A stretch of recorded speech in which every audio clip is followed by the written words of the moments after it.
ನಾನು ದರ್ಶನನ ವಿರೋಧಿಗಳಿಗೆ ಮೀಡಿಯಾಗಳಿಗೆ ಸರೆಂಡರ್ ಆಗ್ಬಿಡ್ತೀನಿ. ನನ್ನನ್ನು ಗಲಿಗರ ಹಾಕ್ರಿ, ನನ್ನ ಏನಾರ ಮಾಡ್ರಿ, ನನ್ನ ಆಸ್ತಿ, ನನ್ನ ಬಾಡಿ ಎಲ್ಲವನ್ನೂ ಈ ಮೀಡಿಯಾದವರಿಗೆ ದಾನ ಮಾಡಿದ್ದೇನೆ. ಇವತ್ತು ಇವು ರಿಸೀವ್ ದಿ ಚಾಲೆಂಜ್. ಲೇ ಮೀಡಿಯಾದವ್ರೆ, ಲೇನ ಅಂತ ನಿಮಗೆ, ಲೇ Ajitha, you receive my challenge. ಏನ್ ಚಾಲೆಂಜ್ ಅಂದ?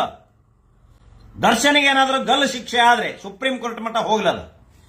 ದರ್ಶನಕ್ಕೆ ಗಲ್ಲು ಶಿಕ್ಷೆ ಆದ್ರೆ ನನ್ನ ದೇಹ,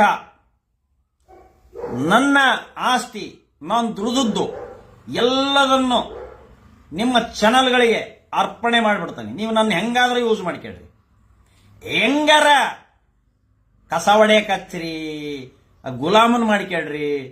ನೀವು ಏನಾರ ಒಂದು ಚಡ್ಡಿ ಒಂದು ಅಂಗಿ ಮೇಲೆ ಕುತ್ಕೊಂಡ್ರ ಹಂಗೆ ನಾನು ಕುತ್ಕೊಂಡು ದುಡಿತೇನೆ. ನನ್ನ ಚಾಲೆಂಜ್ ಸ್ವೀಕಾರ ಮಾಡ್ತೀನಿ. ನನ್ನ ಚಾಲೆಂಜ್ ಸ್ವೀಕಾರ ಮಾಡ್ತೀರಾ?